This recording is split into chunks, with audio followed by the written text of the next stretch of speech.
Good morning, students. Today we are going to learn tenses.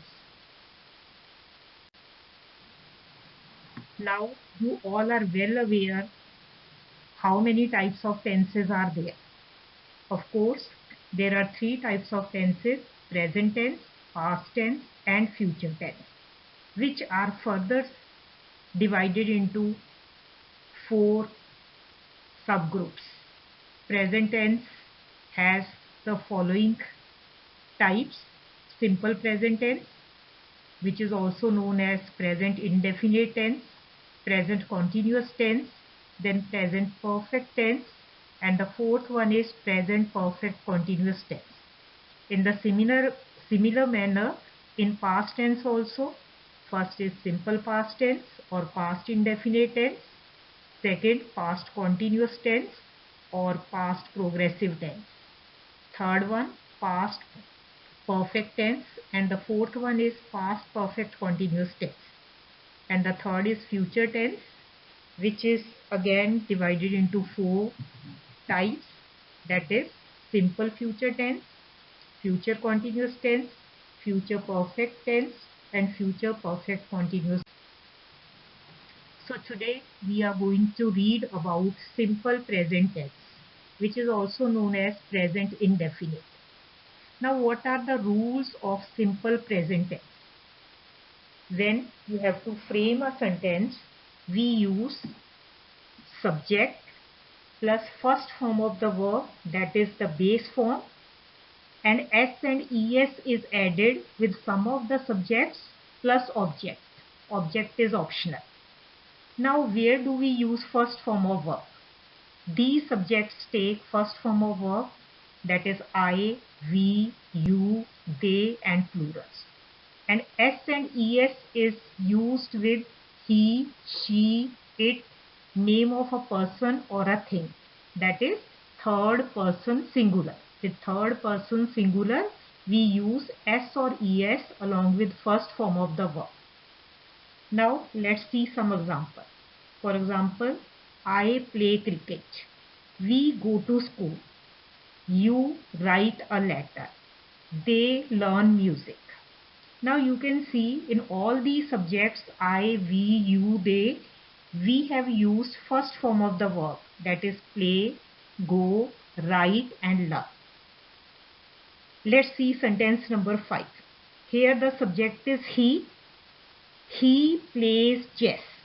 So here along with play we will add s. She bakes a cake. It rains. So here if your subject is he, she, or it, then we need to use s with it. As the simple present tense usually describes habitual actions, general truths, or frequent actions in the present, it is accompanied with the following words. See students, what happens in your exams, most of the time you are asked to fill in the blanks with the correct form of the verb. When it is a single tense, that is simple present, you can easily do it. But when all 12 forms of tenses are there, then you people are confused. So if these words are there in the sentence, you can very easily find out that this is simple present tense. So which are the words that are generally used here? It is always, never, ever, every day, usually, hardly, often, seldom, daily, frequently, nowadays, these days, etc. So if any of such words are used in your sentence, you can easily make out that you have to fill in simple present tense over there. Now let us find out the ways of adding SES and IES. See, in certain words like plays, cooks, we simply add S. But sometimes you see goes, reaches, there we add ES. So I'm telling you the rules for adding ES, and it would also help you incorrect spellings. See where to use es. Es is used with words ending in o. If the last letter of your word is O, then we need to use ES after it. For example, go. So it is GOES, goes. Does. DO, do. Last letter is O. So we must add ES here. Same way, echoes. Now let us see the second rule. If the last letter is CH, then also we need to use ES over there. For example, teach, teaches, reach, reaches, search, searches.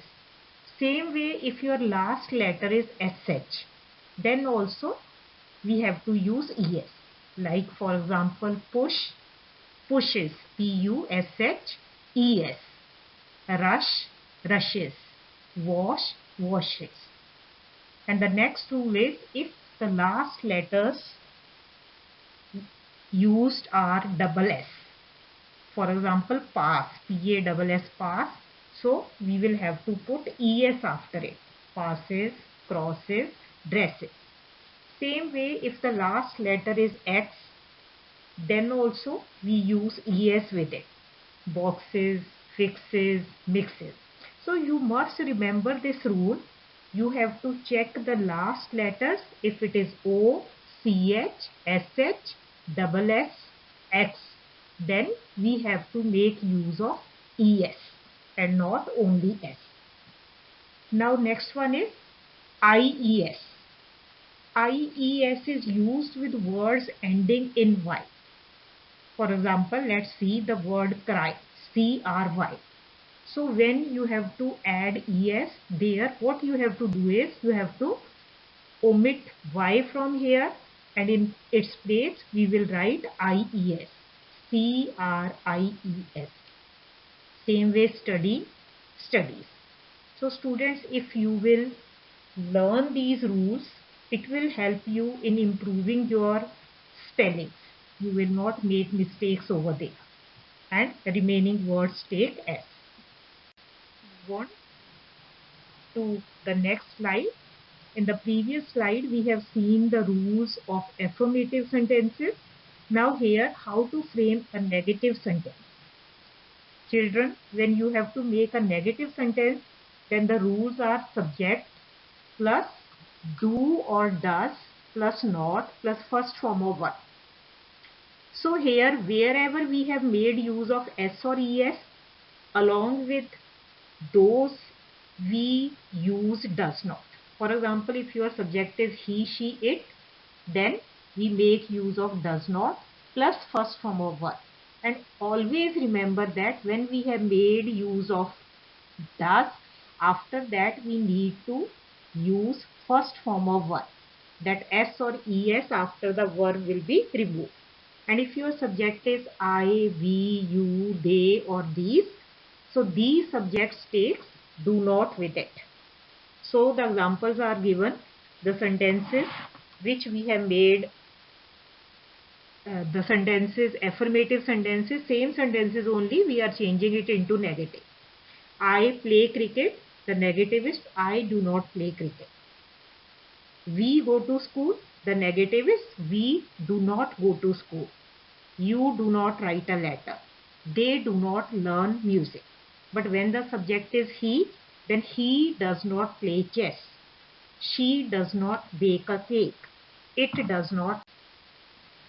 Now let's move on to interrogative questions. When you have to change the same sentence into question, then the rules are, first we make use of do or does as per your subject, and here D will be capital. Plus subject plus first form of verb plus object, and of course we have to put a question mark in the end. So, do I not play cricket? Do we not go to school? Do you write a letter? Do they learn music? But does he play chess? Does she bake a cake? Does it rain? And question mark.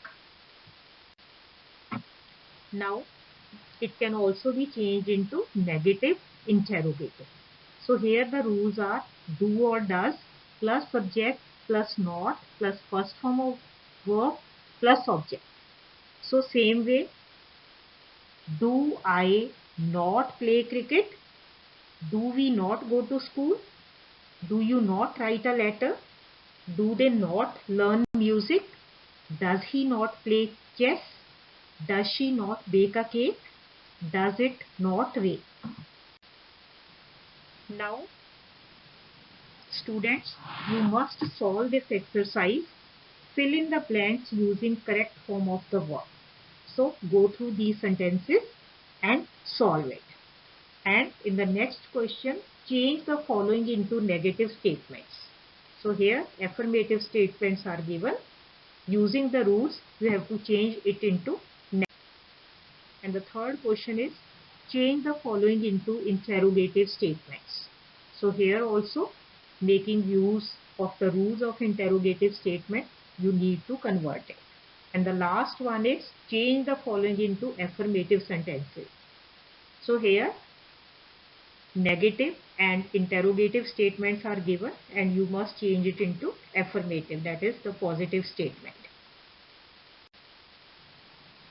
Thank you for watching my video, and for more such videos kindly subscribe my channel.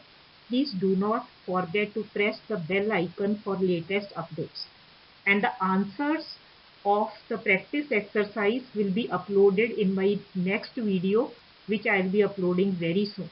Thank you so much.